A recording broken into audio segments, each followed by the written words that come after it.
क्या आप जानते हैं भारत की आज़ादी से पहले भी भारत की ज़मीन पर तिरंगा फहराया गया। भारत की आज़ादी की लड़ाई सिर्फ भाषणों और आंदोलनों से नहीं लड़ी गई। इसके लिए चाहिए था साहस, डिसिप्लिन और सैक्रिफाइस। और इन सब के सबसे बड़े उदाहरण थे नेताजी सुभाष चंद्र बोस। नेताजी सुभाष चंद्र बोस का जन्म 23 जनवरी 1897 को कटक, उड़ीसा में हुआ था। उन्होंने इंग्लैंड के कैम्ब्रिज यूनिवर्सिटी से पढ़ाई करके साल 1920 में इंडियन सिविल सर्विसेज की एग्जाम क्लियर कर ली। लेकिन 1921 में उन्होंने यह नौकरी छोड़ दी क्योंकि वो अंग्रेजों की नहीं, देश की सेवा करना चाहते थे।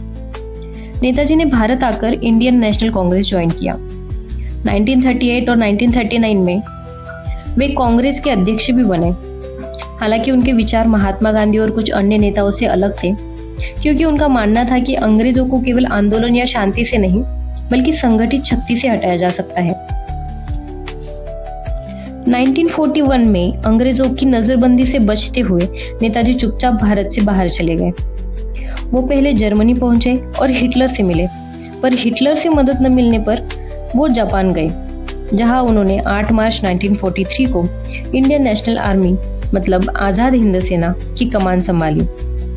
आजाद हिंद फौज का उद्देश्य था हथियारों के जरिए भारत को अंग्रेजों से आजाद कराना। उनके प्रसिद्ध नारे थे, जय हिंद और तुम मुझे खून दो, मैं तुम्हें आजादी दूंगा। उस समय पूरा देश अंग्रेजों के शासन में था। वर्ल्ड वॉर 2 चल रहा था। अंडमान और निकोबार द्वीप पहले अंग्रेजों के पास थे। फिर 1942 में आजाद हिंद फौज ने जापानी सेना की मदद से भारत पर आक्रमण किया। अपनी फौज को प्रेरित करने के लिए नेताजी ने दिल्ली चलो का नारा दिया। दोनों फौजों ने फाइनली अंग्रेजों से अंडमान और निकोबार द्वीप जीत लिया।